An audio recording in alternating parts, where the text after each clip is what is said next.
Welcome to the 𝗙𝗂𝗿 𝗙𝗀𝗿 channel. I'm your host, Melissa O'Connor. I'm a Florida-based elder law attorney who does estate planning, focusing on long-term care needs, commonly referred to as Medicaid planning, and I do probate, and I do it well. Today I wanted to talk to you about who would benefit from Medicaid planning, but before I do, I wanted to invite you to schedule a free strategy session with me at eldermeeting.com. So routinely, when I tell people what I do for a living, many times people believe that Medicaid planning isn't appropriate for their family, either because they don't think they have enough money or they think that they have way too much money and they would never need such planning in place. And the second option might be true, but many times people don't realize how much care costs and that the rate in which they will be burning through their money, and that if they live a long life, like everybody hopes to do, right, a long, healthy life, that they may indeed need to explore Medicaid long-term care planning in the future. So just because they don't need it early on in their retirement plan and aging process, maybe at the later years of life when you're in your upper 80s, 90s, and you've burnt through most of your retirement money or a large chunk of it, then you might be wondering about how you're going to continue to pay for care if you continue to live. And that's when Medicaid planning could come into play for those folks. So essentially, you're never going to be either too poor or too rich to not have at least a conversation about whether or not Medicaid might be a long-term care plan for you. Those people that have just small amounts of savings, they're really critical that you want to shelter and protect those monies and make it stretch for as long as you can, so that way Medicaid planning is appropriate.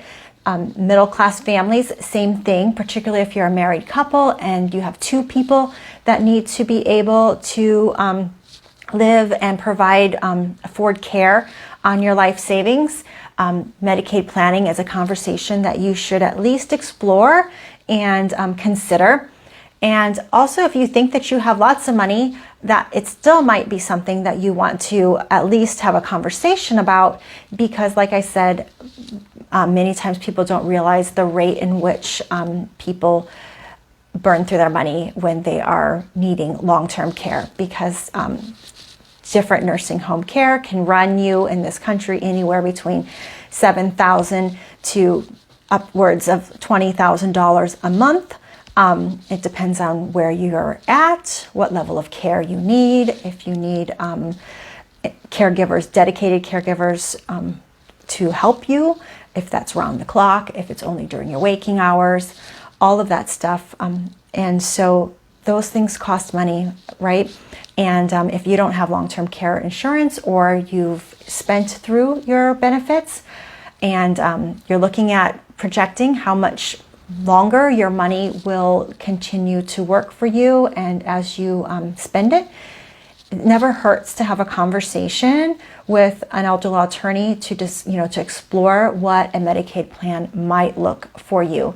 Many times people are shocked to learn that the assisted living community in which they presently reside accepts Medicaid. And, they're a cash pay resident, but they didn't realize that that facility does accept Medicaid.